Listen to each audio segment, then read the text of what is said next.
तो हेलो बच्चों, कैसे हो आप सभी। तो उम्मीद करता हूँ जो आपने इंट्रोडक्टरी वीडियो थी वो आप सभी ने देख ली होगी, और अगर नहीं देखी तो एक बार डिस्क्रिप्शन के अंदर जा कर के लिंक चेक कर लेना, क्योंकि उसके अंदर मैंने आपको बताया है कि हम किस तरीके से जो है पूरा कोर्स कंप्लीट करेंगे। जो फर्स्ट टाइम इस वीडियो को देख रहे हैं उन बच्चों को बता दूँ कि आज जो है हमारा डे फर्स्ट है, और ये डे फर्स्ट किस चीज़ का है, एक प्लेलिस्ट मैंने स्टार्ट करी है जिसके अंदर हम क्लास 10th का सेशन 23-24 जो आपका करंट सेशन है इसका हम कंप्लीट कोर्स जो है यहाँ पर मैं आपको करवाने वाला हूँ इस प्लेलिस्ट के थ्रू। तो ये जो है आज डे 1 है, इसके अंदर हम फर्स्ट टॉपिक हमारा स्टार्ट करने वाले हैं, बट इससे पहले मैं किस तरीके से इस कोर्स को लेकर के आगे बढ़ूंगा ये सब मैंने प्रीवियस वीडियो के अंदर बताया है, तो एक बार आप ज़रूर उसको जा करके चेक कर लेना। अब हम स्टार्ट करते हैं आज का टॉपिक। तो आज की हमारी क्लास का टॉपिक है फिजिकल एंड केमिकल चेंजेस। ठीक है, ये फर्स्ट चैप्टर से हम स्टार्ट कर रहे हैं पूरे कोर्स को, और मैंने आपको बोला था लास्ट वीडियो के अंदर कि आप अपना जो साइंस की बुक का इंडेक्स है वो पेज एक बार चेक कर लेना कि कौन कौन से चैप्टर्स हमारे सिलेबस के अंदर हैं। तो ये जो है केमिकल इक्वेशन एंड रिएक्शन आपका फर्स्ट चैप्टर है, और इससे हम जो है हमारा डे फर्स्ट स्टार्ट करते हैं। देखिए, आज की हमारी क्लास का टॉपिक है physical and chemical changes. NCERT के अंदर आपको ये टॉपिक नहीं मिलेगा, क्योंकि ये जो टॉपिक है ये हमारा 9th क्लास के अंदर था कि what are physical changes and what are chemical changes. But थोड़ा सा रिकॉल करवाने के लिए मैं इस टॉपिक से स्टार्ट कर रहा हूँ, क्योंकि ये जो चैप्टर है हमारा केमिकल इक्वेशन एंड चेंजेस, ये इससे रिलेट करता है। जब क्लास एंड होगी तब आप खुद समझ जाओगे इस चीज़ को। ठीक है, अब हम स्टार्ट करते हैं फिजिकल चेंजेस से। तो काफ़ी सारे बच्चों को अभी तक याद होगा कि फिजिकल चेंज क्या होते हैं। फिजिकल चेंज क्या होते हैं? A substance is said to undergo a physical change when only the physical properties such as shape, size, state, colour और appearance of a substance change. तो हम कब कहते हैं कि किसी सब्सटेंस में फिजिकल चेंज हो रहा है? जब या तो उसकी शेप में चेंज होगा, या उसकी साइज चेंज हो जाएगी, या फिर स्टेट चेंज हो जाएगी। स्टेट के अंदर आती है सॉलिड, लिक्विड एंड गैस। ठीक है, या फिर उसका कलर और अपीयरेंस के अंदर अगर कोई बदलाव आता है तो उस पर्टिकुलर चेंज को हम क्या कहते हैं कि वो फिजिकल चेंज है। कुछ इंपॉर्टेंट पॉइंट्स होते हैं फिजिकल चेंज के, जैसे कि हम जानते हैं कि जितने भी फिजिकल चेंज होते हैं वो टेम्परेरी नेचर के होते हैं। जनरली ये नहीं कह सकते कि जितने भी चेंज होते हैं वो सारे के सारे ही टेम्परेरी नेचर के होते हैं।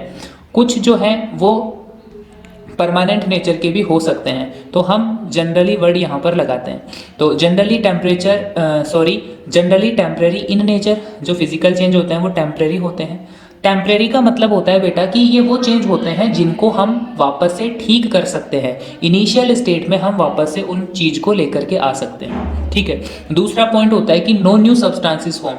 ये जब चेंज होंगे तो कोई नया सब्सटेंस फॉर्म नहीं होगा, प्रोड्यूस नहीं होगा, हमें कोई नई चीज़ देखने को नहीं मिलेगी। जो हमारे पास में पहले से जो चीज़ें थी बस वही रह जाएंगी।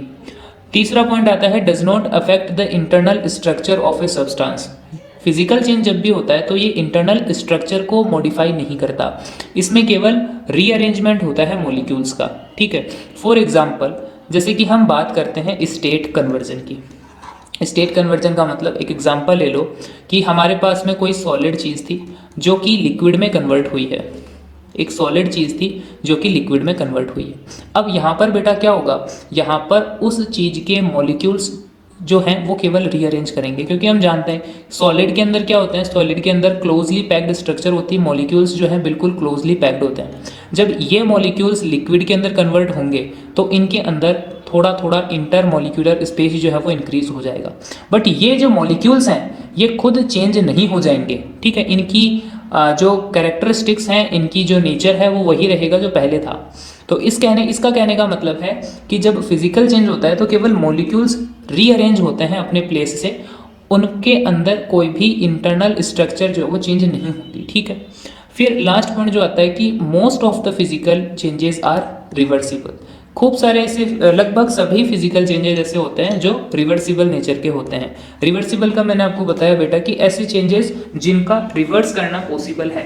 ठीक है, जैसे कि ये सॉलिड था, इसको हमने लिक्विड में कन्वर्ट किया, और इस लिक्विड से हम वापस से सॉलिड अगर गेन कर लेते हैं तो इसको हम बोलते हैं रिवर्सिबल चेंज, कि जो हमारे पास में पहले चीज़ थी वही हमें वापस से मिल गई। ठीक है, तो जितने भी फिजिकल चेंज होते हैं वो जनरली रिवर्सिबल नेचर के होते हैं। We can obtain the substance back even after the change, ये मैंने आपको बताया। अब कुछ एग्जाम्पल की बात जैसे अगर अपन करें तो फोल्डिंग ऑफ पेपर है, पेपर को फोल्ड करना एक फिजिकल चेंज है, क्योंकि यहाँ पर कोई नया सब्सटेंस हमें देखने को नहीं मिलता। पेपर की जो साइज होती है वो छोटी होती जाती है जैसे जैसे हम उनको फोल्ड करते जाएंगे, ठीक है। तो यहाँ पर folding of paper is an example of physical change. Now melting of ice, ice melt होती है तब क्या होता है, जैसे मान लो ये सॉलिड लिक्विड का एग्जाम्पल से समझो कि हमारे पास में वाटर जो है वो सॉलिड स्टेट में था, आइस में था। वाटर सॉलिड स्टेट का मतलब है आइस में था। अब इसको जब हमने मेल्ट किया तो ये किस में बन जाएगा, कन्वर्ट हो जाएगा वाटर में। अब बेटा यहाँ पर मुझे एक बात बताओ कि आइस को भी हम H2O ही लिखते हैं और वाटर को भी हम H2O ही लिखते हैं, कोई कंपोजिशन चेंज नहीं हुआ, कोई एलिमेंट चेंज नहीं हुए, एटम्स चेंज नहीं हुए। हुआ क्या है, केवल और केवल इनके मॉलिक्यूल्स को ने रीअरेंज की है अपने लोकेशन। पहले ये क्लोजली पैक्ड थे और अब जो है इनके बीच में थोड़ा थोड़ा गैप आ गया है।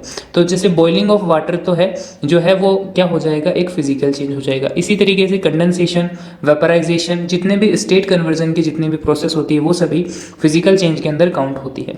अब बेटा यहाँ पर जो है एक्सेप्शनल केस भी आते हैं जो आपको कन्फ्यूजन में डाल सकते हैं। जैसे कि मैं बोलता हूँ cutting of paper, sorry cutting of cloth, cloth को कट करना। अब आप बोलोगे सर इसमें क्या कन्फ्यूजन है, क्लॉथ को जब हम कट करेंगे तो रहेगा क्लॉथ ही।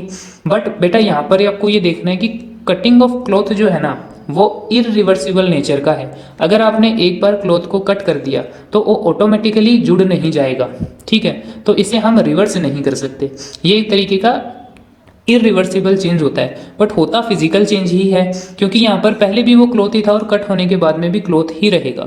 तो इसीलिए जब मैं आपको प्रीवियस स्लाइड में समझा रहा था तो मैंने ये यहाँ पर इसीलिए लिखा था कि most of the physical changes are reversible. मैंने ये नहीं लिखा कि all of the physical change are reversible. आपको ध्यान रखना है, क्योंकि अगर आप इस तरीके से लिखोगे कि all of the physical change are reversible तो स्टेटमेंट गलत हो जाएगा। तो इस चीज़ का आपको ध्यान रखना है। हम लिखते हैं कि most of the physical change, लगभग सभी फिजिकल चेंज रिवर्सिबल होते हैं, ठीक है। बट कुछ जो है वो इरिवर्सिबल भी हो सकते हैं, जैसे कि मैंने आपको ये चीज़ बताई। इसी तरीके से एक और एग्जांपल बन सकता है chopping of vegetable.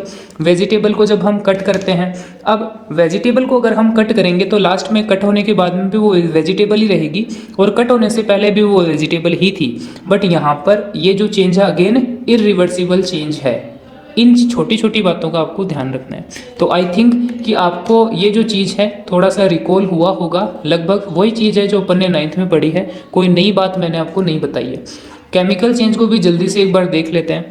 A substance is said to undergo a chemical change when the chemical properties of a substance alter. Alter का मतलब होता है चेंज, इसकी जगह पर आप चेंज वर्ड भी लिख सकते हो, ठीक है। तो केमिकल चेंजेस क्या होते हैं, ऐसे चेंजेस होते हैं जिनके अंदर केमिकल प्रॉपर्टीज जो है वो अल्टर करती है, वो चेंज होती है, तो उनको हम क्या कंसीडर करते हैं, as a chemical change consider करते हैं। इसके अंदर भी कुछ इसकी प्रॉपर्टीज पढ़ लेते हैं, जैसे कि chemical changes are generally permanent in nature. ये लगभग परमानेंट होते हैं। परमानेंट का मतलब बेटा यहाँ पर होता है कि अगर एक बार चेंज हो गया तो फिर उसको रिवर्स करना पॉसिबल नहीं है, ठीक है। वो परमानेंट नेचर का हो जाएगा, जैसा चेंज हो गया वो बस हो गया, उसके अंदर बाद में रिवर्स करना उसको पॉसिबल नहीं होगा। अगला पॉइंट आपको लिखा हुआ है कि वन और more new substance is formed. तो हमेशा यहाँ पर हमें एक नए सब्सटेंस, कुछ नए सब्सटेंस देखने को मिलेंगे।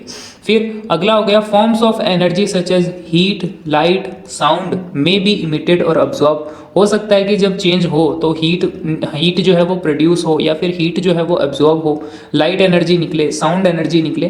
तो ये सब जो चीज़ें हैं ये इंडिकेट करती है कि वो फिजिकल चेंज है या केमिकल चेंज है। जनरली इरिवर्सिबल नेचर, इनके लिए भी हम ये लिखते हैं कि ये जो है वो इरिवर्सिबल नेचर के होते हैं। बट अगेन स्टूडेंट यहाँ पर आपको ध्यान देना है, मैंने जनरली वर्ड लगाया है, मैंने ये नहीं लिखा कि all of the chemical changes are irreversible. मैंने लिखा है generally chemical changes are irreversible, ठीक है। तो जनरली आपको लगाने हैं, ठीक है। अब कुछ एग्जांपल की अगर हम बात करें तो देखो बर्निंग ऑफ पेपर के हमने आग लगा दी, तो पेपर के आग लगा दी तो क्या होगा, पेपर राख हो जाएगा, है ना, पेपर ऐश में कन्वर्ट हो जाएगा। तो अब ये जो ऐश बनी है ये एक नया प्रोडक्ट बना है। सर नया प्रोडक्ट बनता है, इसका कैसे पता चलता है? तो बेटा इसमें एक चीज़ आप ध्यान रखना कि कब हम ये बोल सकते हैं कि नया प्रोडक्ट बना है।